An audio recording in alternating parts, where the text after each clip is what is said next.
तो hello hello दोस्तों, कैसे हैं आप लोग। उम्मीद करता हूँ सब लोग बढ़िया होंगे। स्वागत है आपका हमारे जिंदगी यूट्यूब चैनल में, जिसका नाम आपको पता ही है, बताने की जरूरत है नहीं।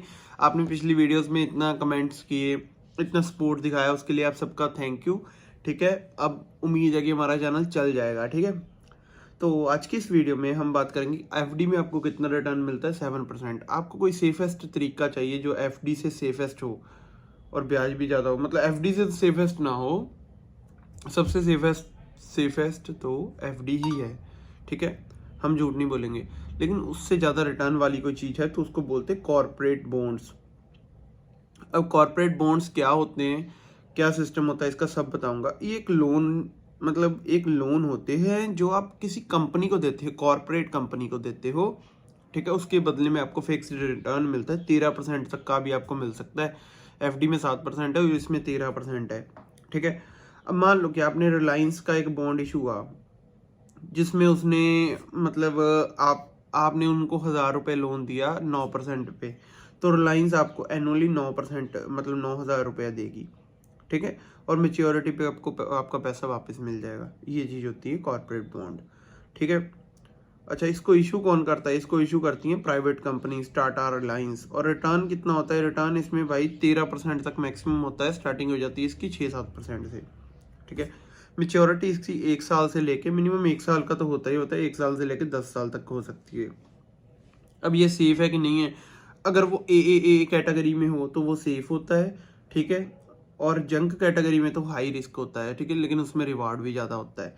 अच्छा, मैं आपको बता दूं, अब आप सोचोगे कि भाई देखो, बैंक से लोन ले जाके ये कंपनियां, लेकिन बैंक में पेपर वर्क बहुत होता है ना, सिस्टम ये होता है। और बिजनेस लोन कम से कम 20-25% पे मिलते हैं। 20% तो मिलता ही मिलता है, 18, 19, 20 ऐसे। तो यहाँ पर इनको कम देना पड़ रहा है, ये चीज़ है। बाकी मैं आपको यही बोलूँगा, देखो ये रिस्की तो थोड़े बहुत होते हैं, लेकिन इतने भी रिस्की नहीं होते। आप ए कैटेगरी सिलेक्ट करके आप अपने हिसाब से कर सकते हो। ठीक है, उसके लिए आपको इन्वेस्टमेंट कैसे करनी है? आपको पहले एक डीमेट अकाउंट चाहिए होता है। ठीक है, डीमेट अकाउंट आप Zerodha, Groww, Upstox, Angel One, ICICI Direct जैसे ब्रोकर से आप खरीद सकते हो। अगर आपको चाहिए होगा तो मैं आपको IND मनी नाम का एप्लीकेशन है, बहुत ट्रस्टेड एंड जेन्युइन एप्लीकेशन है, उसका लिंक आपको डिस्क्रिप्शन में दे दूंगा। उसमें आप अगर रिचार्ज करते हो ना तो 750 रुपये एक्स्ट्रा मिलता है। वो बताऊंगा कैसे, वो बाद में, वो अगली वीडियो में बताऊंगा। ठीक है, I am sorry for that. अच्छा, प्लेटफॉर्म कैसे चूज करना है? आप ऑनलाइन ब्रोकर्स के थ्रू या आरबीआई के डायरेक्ट, आरबीआई रिटेल डायरेक्ट से भी इन्वेस्ट कर सकते हो। ठीक है, अच्छा, कुछ अच्छे प्लेटफॉर्म की बात कर ली जाए तो गोल्डन पाई है, बॉन्ड्स इंडिया है, वेंट वेल्थ है। ठीक है, NSE BSE बॉन्ड मार्केट भी है। ठीक है जी, और अब बॉन्ड्स कैसे चुनना है वो आपके ऊपर है भाई। क्रेडिट रेटिंग देखो, इंटरेस्ट रेट देखो, मेच्योरिटी देखो, इशूअर का वो अपना रेप्यूटेशन देखो।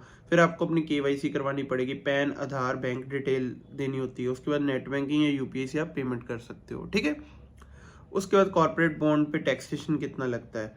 जो आपको इंटरेस्ट मिलता है ना, वो उसके ऊपर आपको टैक्स लगता है। आपको इनकम फ्रॉम अदर सोर्सेज होती है वो।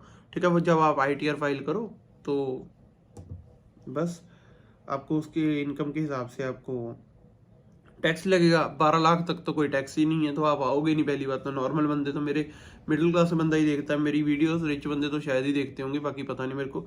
अगर आती हो तो स्लैब के हिसाब से टैक्स दे दो। अगर आपने बीच में बेच दिया तो आपको कैपिटल गेन टैक्स भी देना पड़ेगा, इसलिए बेचो ना, मेच्योरिटी पूरी होने के बाद ही कर दो। ठीक है, फायदे क्या है कि फिक्स्ड इनकम है, रिस्क कम है, डाइवर्सिफिकेशन है, बेटर देन FD है। ठीक है, सम टाइम, हर बार नहीं, कभी कभी कंपनी कम रिटर्न भी देती है, लेकिन ज़्यादातर तो मेरे हिसाब से तो सही होता है।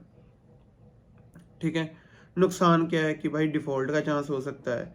ठीक है, लिक्विडिटी इशू हो सकता है। हर बॉन्ड अगर मान लो आप बेचने जा रहे हो, कोई खरीदारी ना मिला तो। ठीक है, बाकी इंटरेस्ट रेट रिस्क होता है। बाकी यार मैं आपको यही बोलूँगा कि हाई इंटरेस्ट रेट पे मत जाओ, पहले उसकी कंपनी की क्रेडिबिलिटी चेक करो, फिर उसके बाद इन्वेस्ट करो। बाकी जिंदगी में थोड़ा बहुत रिस्क लोगे तो आगे भी तो तुम ही जाओगे। बाकी आप लोग की मर्जी, मैं किसी को सलाह नहीं देता, मैंने जस्ट इन्फॉर्मेशन शेयर करनी थी कि कॉर्पोरेट बॉन्ड्स होते क्या हैं। देखो, मैं तो ये बोलूँगा, अगर ज़िंदगी में आए हो ना, हर चीज़ में इन्वेस्ट करो। FD में भी करो, बॉन्ड्स में भी करो, स्टॉक मार्केट में भी करो, गोल्ड में भी करो, सिल्वर में भी करो, उसके बाद अपना ट्रेडिंग भी करो, फ्यूचर्स एंड ऑप्शंस भी देखो क्या होते हैं, उसके क्रिप्टोस में भी जाओ, क्रिप्टो ट्रेडिंग भी करो, क्रिप्टो इन्वेस्टमेंट्स भी करो, उसके बाद खुद का बिजनेस भी करो, एग्रीकल्चर, मतलब हर चीज़ में थोड़ा थोड़ा थोड़ा थोड़ा थोड़ा थोड़ा अपना जरूर करो। चद्दर देख के पाँव पसारो, मतलब कहने का मतलब ये है, मान ले तुम्हारे पास 1 लाख रुपया है तो सबसे सेफेस्ट 40-50 हज़ार डालो एफडी में, 5-10 हज़ार डालो शेयर मार्केट में, 5-10 हज़ार डालो क्रिप्टो में, ठीक है। बाकी बॉन्ड्स में थोड़ा बहुत डालो, बाकी गोल्ड्स में, बाकी सिल्वर में। बंदा सीख जाता है। अगर समुंदर में छलांगे नहीं लगाओगे तो तैरना कैसे सीखोगे? ये चीज़ होती है। हर चीज़ में कूदो, कूद के ही पता चलता है। हम भी भाई जन्म से कभी इन्वेस्टर या फिर ये फाइनेंस की नॉलेज नहीं थी। जैसे जैसे हम इन्वेस्ट करते गए हमको पता चलता गया कि चीज़ें क्या होती हैं। और मैं सच बताऊं भाई, जिस बंदे को फाइनेंशियली नॉलेज है ना, वो जिंदगी में कभी पैसे की तरफ से मार नहीं खाएगा। उसको अभी ये नहीं सोचना पड़ेगा यार अब मेरे फ्यूचर में क्या होगा, ये नहीं। जिस बंदे को फाइनेंशियली नॉलेज है वो भाई, उसको चाहे तुम गाँव में बिठा दो फिर भी वो अपने घर का खर्चा देखो। सबसे पहले बंदे की नीड क्या होती है? सबसे पहले अगर तो आपके पास घर होना चाहिए, गाड़ी। गाड़ी तो बहुत चलो रेयर बंदा सोचता है, घर होना चाहिए सबसे पहले।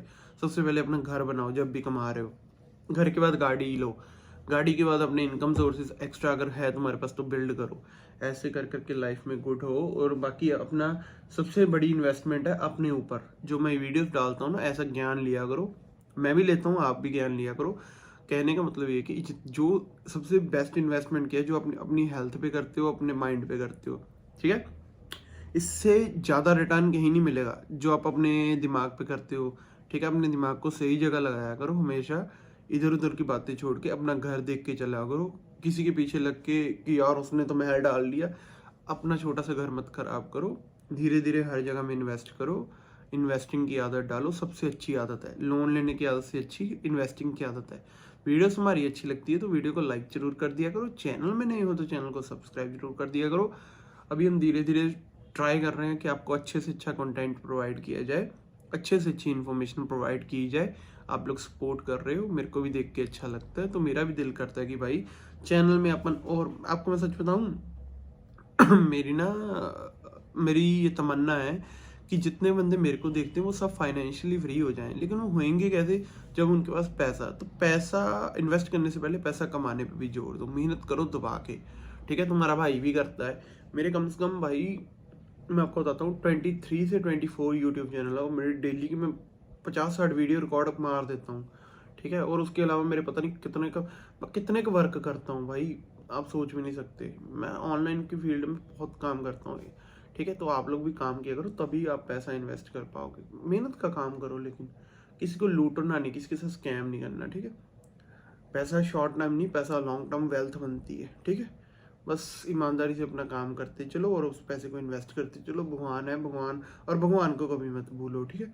वीडियो अच्छी लगी तो वीडियो को लाइक कर देना, चैनल में नए हो तो चैनल को सब्सक्राइब कर देना। मिलते हैं आपसे नेक्स्ट वीडियो में।